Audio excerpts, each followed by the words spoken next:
শাሎም। আজকের অংশ যাত্রা পুস্তক ৩ অধ্যায় ১৬ থেকে ২২ পদ। এই অংশ যাত্রা পুস্তকের একটি গুরুত্বপূর্ণ অংশ, যেখানে জ্বলন্ত ঝোপের সামনে দাঁড়িয়ে মোশে একটি অবিশ্বাস্য নির্দেশ পাচ্ছেন। ঈশ্বর শুধু কথা বলছেন না, তিনি একটি বিশেষ পরিকল্পনা খুলে দিচ্ছেন। আসুন আমরা সেই পরিকল্পনায় আমাদের জীবনের ছায়া খুঁজি। এই অংশে ইসরায়েল জাতি প্রায় ৪০০ বছর ধরে মিশরে দাসত্ব করছে। তারা ইট বানাচ্ছে, কষ্ট ভোগ করছে, আর্তনাদ করছে, কিন্তু মনে হচ্ছে কেউ শুনছে না। মোশে নিজেও পলাতক, একসময় রাজপ্রাসাদে ছিলেন, এখন মিদিয়নীয় মরুভূমিতে মেষ চড়াচ্ছেন। এই বিষণ্ণ প্রেক্ষাপটেও ঈশ্বর ৩ অধ্যায়ে কথা বলতে শুরু করেন। ১৬ পদে তিনি মোশেকে বলেছেন, এখন যাও, কাজ শুরু হোক। ১৬-১৭ পদে ঈশ্বর নিজে উদ্যোগ গ্রহণ করেন। পদে বলা আছে, যাও, ইসরায়েলের প্রাচীনবর্গকে একত্রিত করো এবং তাদের বলো, সদাপ্রভু তোমাদের কাছে উপস্থিত হয়েছেন। লক্ষ্য করুন, ঈশ্বর বলছেন, আমি উপস্থিত হয়েছি। তিনি অতীতেও এই কথা বলেছেন। তার মানে ঈশ্বরের পরিকল্পনা ইতিমধ্যেই শুরু হয়ে গেছে, মোশে জানুক বা না জানুক। আমাদের জীবনেও এমন হয়। আমরা যখন প্রার্থনা করছি, তখন হয়তো ঈশ্বর অনেক আগেই কাজ শুরু করে রেখেছেন। তিনি কখনো দেরি করেন না, আমরাই অনেক সময় দেরিতে বুঝি। মানুষের না ঈশ্বরকে থামাতে পারে না।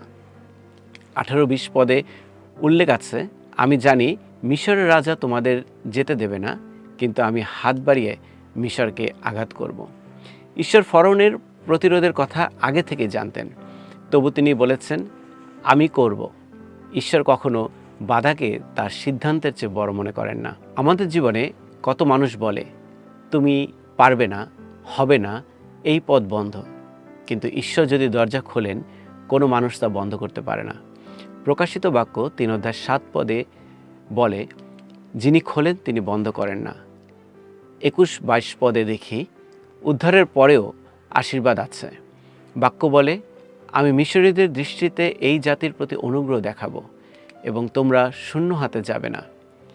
এটি বাইবেলের একটি অসাধারণ মুহূর্ত। ইসরায়েলে যে ৪ শতাব্দী বিনা পারিশ্রমিকে কাজ করেছিল, ঈশ্বর তার ক্ষতিপূরণ দিলেন মিশরীয়দের হাত দিয়েই। সোনা, রূপা, কাপড় সব নিয়ে তারা বের হলো। ঈশ্বর শুধু মুক্তি দেন না, তিনি পুনরুদ্ধারও দেন। যা হারিয়েছেন, সময়, স্বাস্থ্য, সুযোগ, সম্মান, তিনি তা ফিরিয়ে দিতে সক্ষম।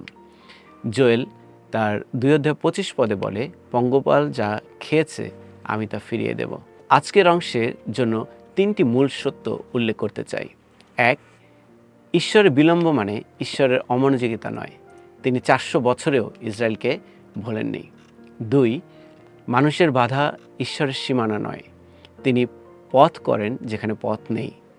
৩, মুক্তির পরেও আশীর্বাদ আছে, তিনি শূন্য হাতে পাঠান না। আপনাদের ব্যক্তিগত চিন্তার জন্য আজকে প্রশ্ন রাখতে চাই, আপনার জীবনে কি এমন কোনো পরিস্থিতি আছে যেখানে আপনি মনে করছেন ঈশ্বর হয়তো ভুলে গেছেন?